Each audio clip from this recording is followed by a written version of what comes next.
Hello, I'm Pat Gessner. Welcome back to the Hit List, where I pick a subgenre in heavy metal, and I talk about 6 of my favorite songs that fit that. Now, my last one was based on power metal songs, and as a result, a lot of people felt that I left a lot of bands out because I kind of consider them more symphonic metal. So, when I asked you guys to pick the next topic, an overwhelming response was symphonic metal, so I'm going to go ahead and do that. Now, I will tell you that there might be some bleed over from the old list into this one, so tell you what, if you feel like bands like Sabaton and Avantasia belong more on the symphonic metal list, swap them out with 2 from this one. These are just the songs that I think of when I think symphonic metal. So, for better or worse, here's my hit list. My top 6 favorite symphonic metal songs.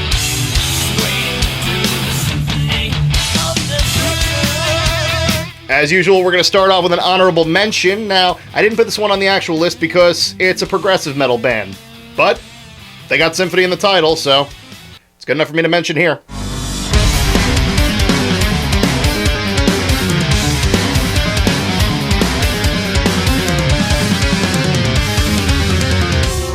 Symphony X is one of those bands that I really like, but I can't listen to a lot at once, like Dream Theater. I've seen both of them live, and it's been almost like a stress test each time. Good music, but long. Goddamn long.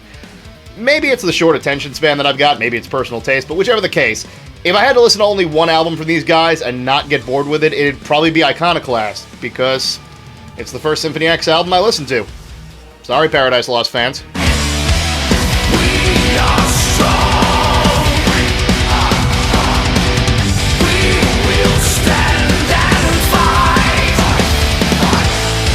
The title track for Iconoclast really grabbed me for a lot of reasons. First of all, the riff in the song is really impressive and really catchy in pretty much every section. The opening is so furious and so original. I just love it every time I hear it. And the song feels incredibly epic with that keyboard backing it, and really amazing that the sounds you hear are only coming from 5 people.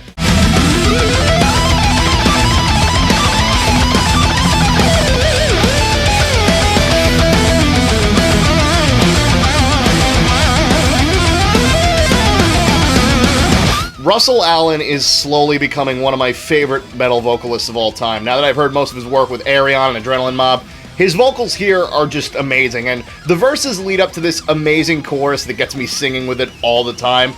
But my favorite part, the weirdest thing about this, my favorite part is actually just this one line where the guitar part drops out and Russell Allen just jumps right in with Victory or death! I don't know why, but I love that part so much. It's my favorite thing about the whole song. Well, whichever. I love the song, I love the band. Figured while we're talking about Symphony, might as well I mentioned Symphony X, because I'm probably not going to get around to doing a progressive metal list.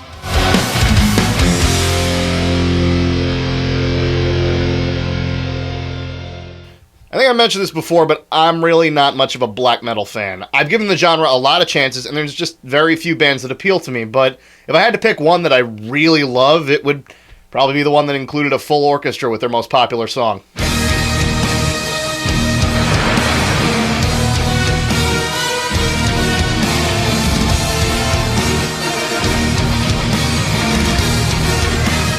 Dimmu Borgir is probably the most well-known or popular symphonic black metal band. I know there's a lot of better ones that I could probably mention, but when I was first trying to listen to other bands and other genres of music, this was one of those songs that really expanded my mind frame into at least trying to accept other more extreme subgenres into my own catalog. So, you know what? Progenies of the Great Apocalypse makes the list.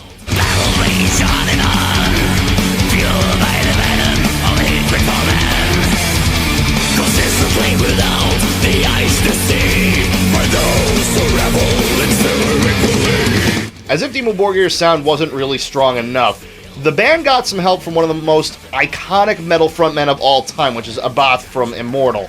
But also, the Prague Philharmonic Orchestra joins them on this. The orchestra makes all the difference in this song, and the Japanese version of Death Cult Armageddon actually features a version of this song that has no band, just the orchestra and the vocals, and it's pretty good too.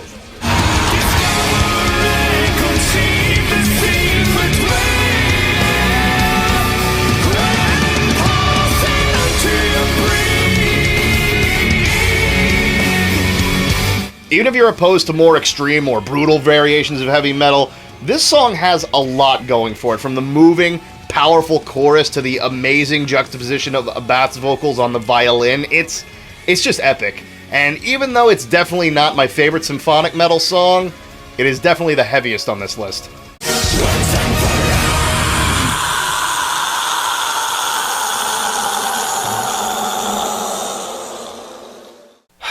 I'm just going to go out and say it.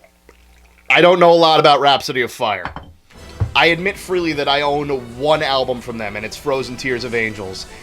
And I know that I should get more stuff from them eventually, because Reign of Terror is friggin' epic.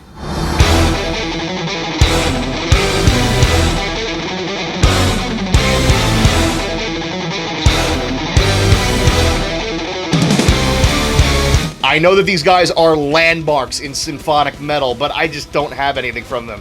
I know that the band has a strange history with Luca Turilli breaking off and forming his own version of the band called Luca Turilli's Rhapsody. I know that Turilli's an amazing guitarist and he's pretty much wrote this entire album, Frozen Tears of Angels, but I don't know, listening to more and more Rhapsody has just kind of slipped my mind.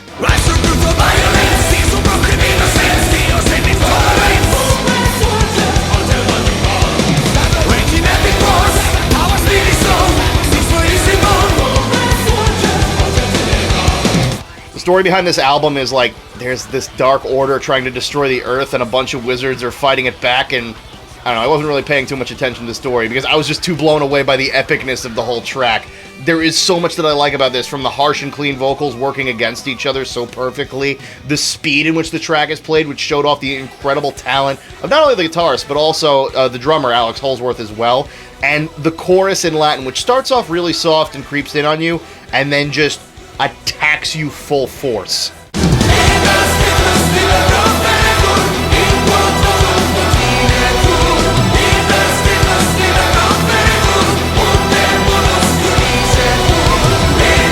Frozen Tears of Angels is an album that I'd highly recommend for the musical side of things, but you should also own it for no other reason than it is narrated by the late Christopher Goddamn Lee. I could talk about how awesome Christopher Lee is for days. I am a huge fan of his. He was the real most interesting man in the world, but I think it's just great to think that a guy who played Saruman, Dracula, and a Bond villain was also a metalhead with his own metal albums about Charlemagne with Rhapsody, but I'm going off track. Rhapsody of Fire, Reign of Terror, one of my favorite songs, even if I'm not too familiar with their work. I mean, I'll get around to their back catalog eventually. I swear.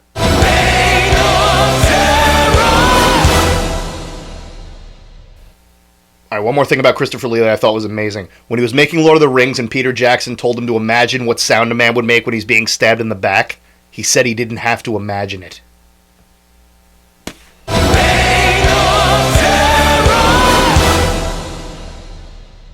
I think it's safe to say that for pretty much all the bands that I'm mentioning here, and this goes to the next four as well, they have much more memorable, noteworthy tracks from their past, and I tend to go for more of the recent ones. I didn't grow up with any of these bands, so if I'm a little late to the party, it's pretty apparent when I try to pick my favorites.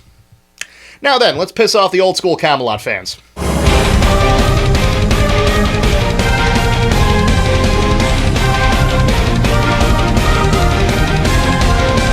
Camelot is one of those definitive symphonic metal bands out there, and a lot of people are split on their opinion of whether or not they think that's a good thing or a bad thing.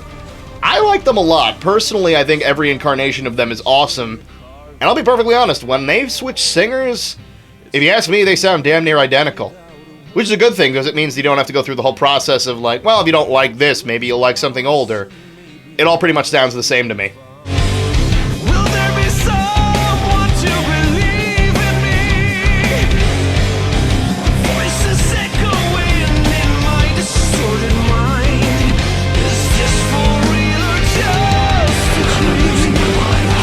The album Silverthorn tells the story of a girl named Jolie who's killed in an accident while her brothers watch, and there are times when I think this album should have been called Song for Jolie. That's actually one of the better songs on the release, but anyway. The whole theme of the album is how the family deals with the death with secrets, cover-ups, all that fun stuff. And it's a theme that's explored a lot in the video for this song, where there's a visual representation given to the incident itself, the grieving parents, and a few appearances from some otherworldly figures. It's weird, but it's fun. Chaos inside my nebula, and may the wrong turn to right, and celestial light forgive my sacrimony.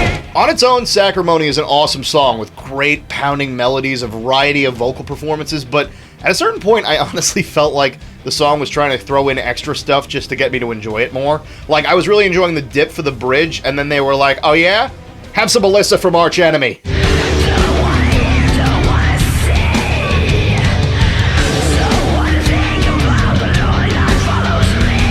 Oh, you're enjoying the song even more? Great. Here's Elise Reed from Amaranth.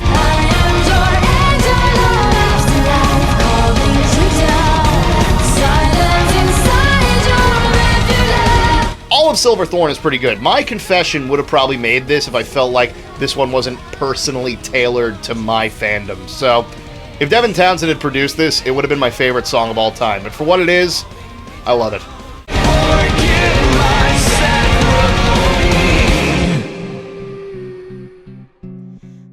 I've got a few friends who are heavy metal fans who don't put a lot of emphasis on the lyrics in metal songs. Like, they say, like, it can be negligible to the song overall. I'm kind of on the other extreme. I think lyrics can make or break a song. Because if you weren't meant to pay attention to what the band has to say, they'd have just put out instrumentals. Now, sometimes the lyrics to a song can make me absolutely despise a track despite the music. Or it can make an already good song even better. This is one of the latter.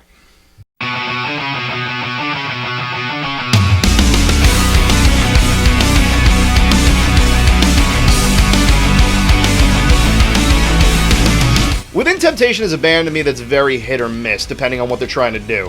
I think their softer, slower songs can be incredibly boring, but ones that are more bombastic, more in the lines with like Tarja or Amberian Dawn, those songs are very good.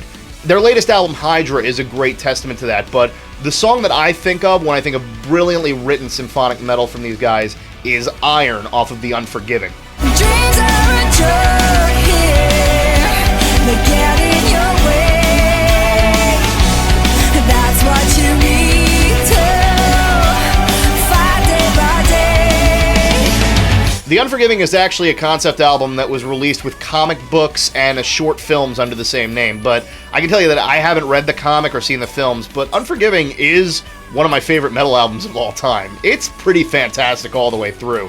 Some of their songs can rely a little too much on the industrial side of the band's influence, like, I've never loved Shot in the Dark as much as everyone else, but the more impactful songs like Faster, In the Middle of the Night, and this one especially have so much going for them. The orchestral backing with the synth and the choral parts, they add so much character. And in addition, the catchy, easy to remember riff really powers through everything.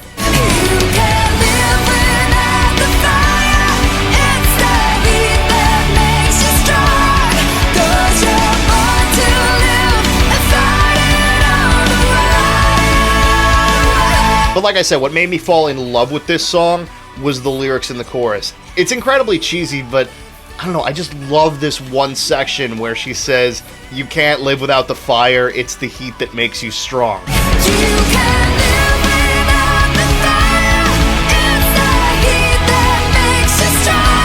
That is such a great use of the metaphor for iron, like how you're forging your own life through struggle and becoming stronger because of it. I love that, and I love the fact that it's an inspirational message that's not focused around going through struggle by hurting others. It's the idea that this is just a song about licking your wounds and getting better because of hardship. And it's a damn good song to go with it, so seriously, check out The Unforgiving. I highly recommend the whole thing. And if you got a chance, check out Hydra too. Lots of cool guest appearances and some awesome covers on the bonus disc.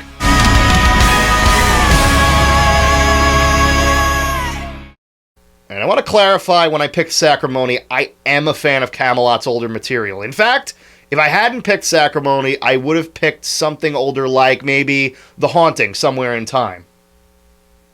But if you think I'm giving up Simone Simons on that entry, you are dead wrong.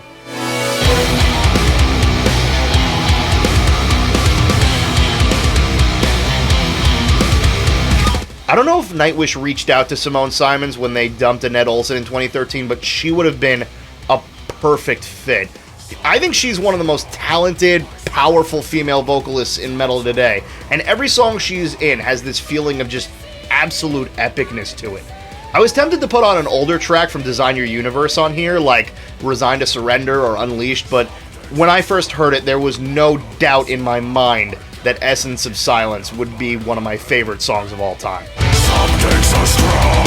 My mood is swung, I can't get it out of my head. I believe that my heart misses me. I've talked about this song a lot in other videos, so I'll only briefly touch on it here, but from start to finish, this song puts me in a good place. From the beautiful opening to the growling verses, this song really takes you through every side the band has, from its melodic parts to its aggressive ones. And when Simone's vocals kick in for the chorus, it is easily one of my favorite sections of any song I've ever heard. Retrieve your violence, use your senses to search for your essence, find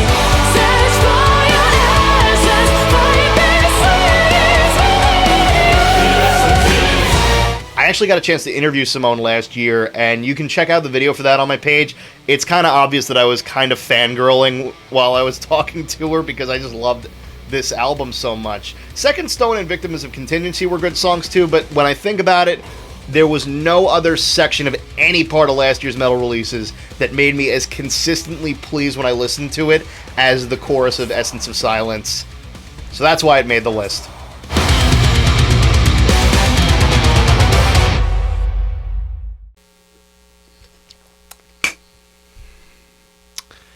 I tried.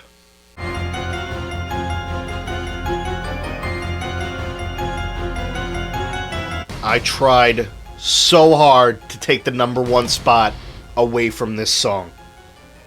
I know in my heart of hearts it was gonna be a Nightwish song, but I'd gotten over it. I'd started to find problems with it, things I didn't like about the singing, the range. And then I heard the live version with Floor Jansen, and I couldn't deny how much I love this song. And I knew if I was doing a symphonic metal list, this had to be number one. And thank God it's not story time.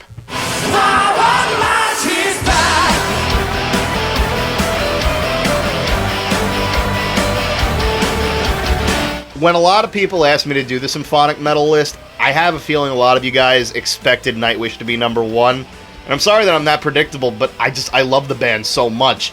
I love every singer they've had, including Floor Jansen. I didn't love Endless Form's Most Beautiful as much as I wanted to, but it really did have some golden moments. But if you want proof that Floor is a perfect fit for the band, watch Showtime Storytime and witness her blow every single Annette Olson piece out of the water.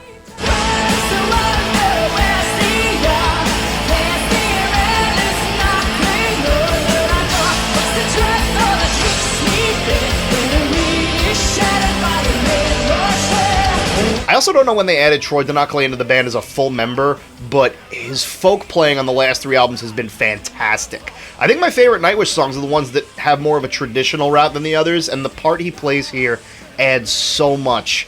I'm going to take a stab here and say the instrument is called an Elan pipe, and if I'm saying it wrong, feel free to correct me in the comments, but it's the same instrument that was in Islander and Last of the Wilds, and it's an amazing addition, especially when they have the little dance break in the middle of the song.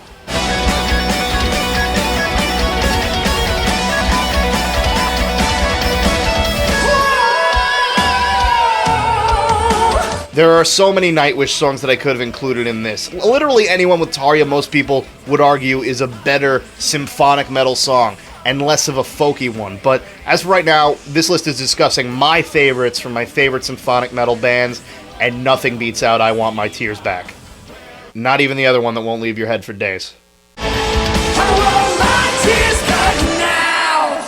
Thank you guys for watching the hit list. I hope you enjoyed my choices. Leave a comment below and let me know what you think should have made the list instead, or leave a comment letting me know what you want a future episode of this show to be. I'm working on the review for All That Remains is the order of things right now with my friend Reese, who's doing it with me, so expect that one coming in the next couple of weeks, and I'll see you guys next time.